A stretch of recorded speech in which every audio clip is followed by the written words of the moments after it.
Cuando Montaigne tenía 42 años, que él consideraba el inicio de la vejez, se hizo labrar una medalla con la inscripción, que selló, en una de las caras.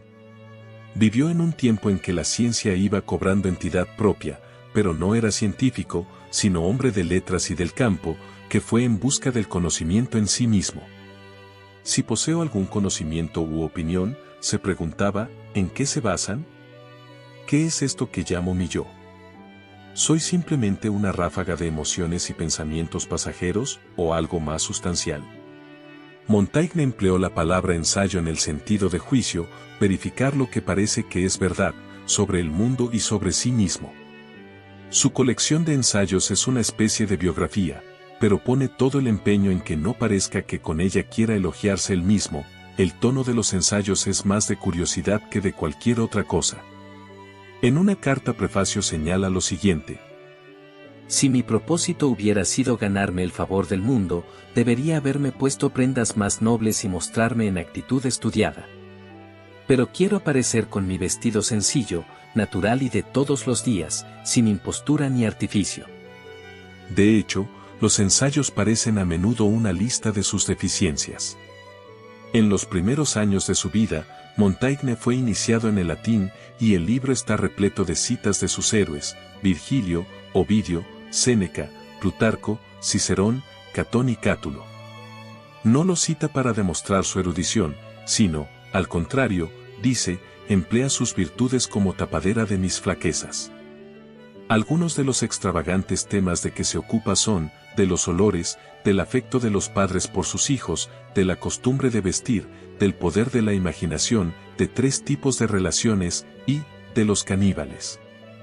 Estamos ante un puñado de ensayos que parecen resumir la visión del mundo de Montaigne, una visión que influyó en William Shakespeare, Blaise Pascal, Ralph Waldo Emerson y Friedrich Nietzsche, entre otros.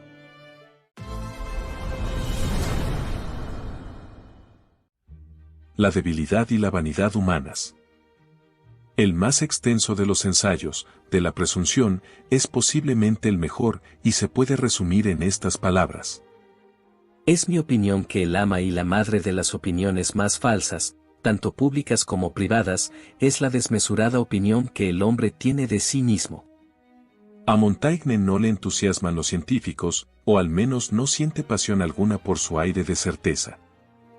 Quienes montan a horcajadas sobre el epiciclo de Mercurio y atisban hasta lo más profundo de los cielos hacen que me chirríen los dientes.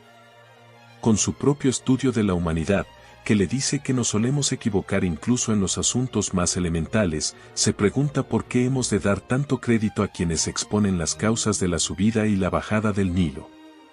Si tan repetidamente nos desconocemos a nosotros mismos, se pregunta, ¿por qué hemos de considerar fiables los datos sobre el universo? Montaigne confiesa que no ha escrito nada que le haya satisfecho, y que las buenas opiniones de otras personas no lo compensan. Para él, no tiene esperanza alguna de poder contar historias entretenidas, curiosidades, y no sabe dar discursos ni formular argumentos. Su prosa es sencilla y árida, sin ninguna de las artes de Platón o Jenofonte. Es bajo de estatura, lo que considera un inconveniente para quienes pretenden ocupar puestos elevados, porque les falta buena presencia y dignidad. Otras de sus torpezas son el tenis, la lucha y el dominio de los animales. De la ética de su obra dice: soy sumamente indolente y sumamente independiente, por naturaleza y por decisión. También habla de su escasa memoria. Me cuesta 3 horas aprender 3 versos. Lo que significa que nunca recuerda el nombre de los sirvientes. Entre otros de sus defectos, Montaigne destaca una mente ociosa y lenta, que solo es capaz de comprender las obras y juegos más simples, además de una visión borrosa cuando lee en exceso. Aunque heredó una propiedad, admite ser un desastre en las finanzas, no distinguir un cereal de otro y, hace solo un mes, descubrió que para hacer pan se necesita levadura. En términos generales, Montaigne reconoce: creo que sería difícil que alguien tuviera más pobre opinión de sí mismo, o una opinión más pobre de mí, que la que yo tengo de mí mismo.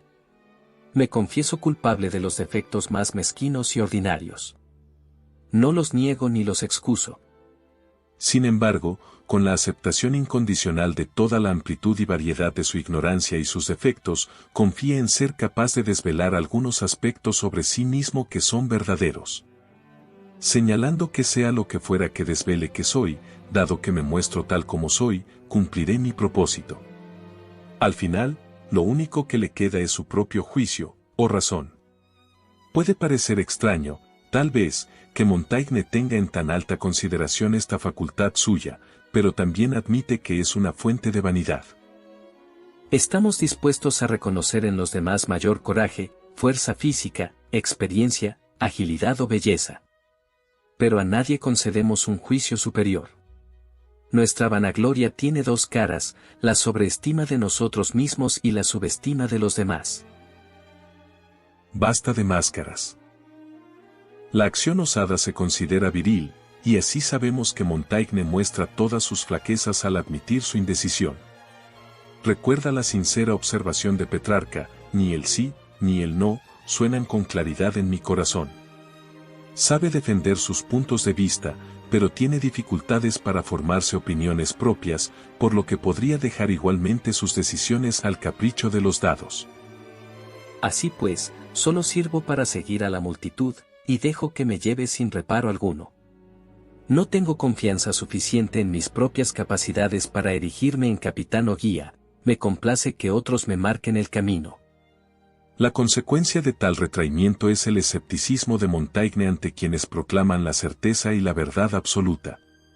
No se refiere solo a quienes se emplean en la ciencia, sino también a los filósofos, y así resume el motivo de sus ensayos. Es costumbre cobarde y servil andar disfrazado por el mundo, oculto tras la máscara, sin el coraje de mostrarse uno tal como es. El corazón generoso nunca disfraza sus pensamientos, sino que desvela con toda disposición sus más íntimas profundidades. Como señala William James en su obra Pragmatismo, la pretensión de los filósofos de ofrecer teorías objetivas no se sostiene, porque una filosofía no suele ser más que el mero carácter de la persona expuesto con presunción. Montaigne pensaba además que la llamada ciencia objetiva y la filosofía a menudo son sólo la proyección de la mente humana, y el intento de mantener oculta la propia visión de las cosas significa que esa persona tiene algo que esconder. En cuanto a la vida política, Montaigne critica la idea de Maquiavelo de que para triunfar hay que ser maestro del engaño y la falsedad. Lo que suele ocurrir es que una primera ganancia obtenida con razones falsas vaya seguida de una sucesión de pérdidas. En su lugar, Montaigne cita a Cicerón. Nada es más popular que la bondad. Prefiere que se le tenga por persona aburrida y falta de tacto que por maquinador, mentiroso y engreído. El misterio del yo. En el uso de la mente, dice Montaigne, normalmente necesitamos más plomo que alas. Nuestro estado normal es el de deseo y agitación, por lo que debemos descender a tierra para ver cómo son realmente las cosas. En este sentido, tal vez lo mejor sea la meditación o la contemplación, que él define como un método de estudio rico y sólido para todo el que sepa analizar su mente y emplearla con vigor. El don principal de los humanos es su adaptabilidad y flexibilidad. Del mismo modo que la propia vida es desigual e irregular, también es una locura atarnos a nuestros rígidos hábitos mentales que hacen que nos convirtamos en esclavos de nosotros mismos. Señala lo siguiente al respecto. Las mejores mentes son las más diversas y flexibles. Los ensayos recuerdan constantemente la naturaleza pasajera y no de fiar de lo que llamamos el yo.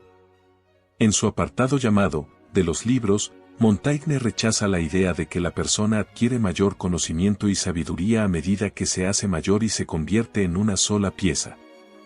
Es posible que un día tenga cierto conocimiento objetivo, o puede ser quizá que lo haya tenido en el pasado cuando di con pasajes que explicaban las cosas.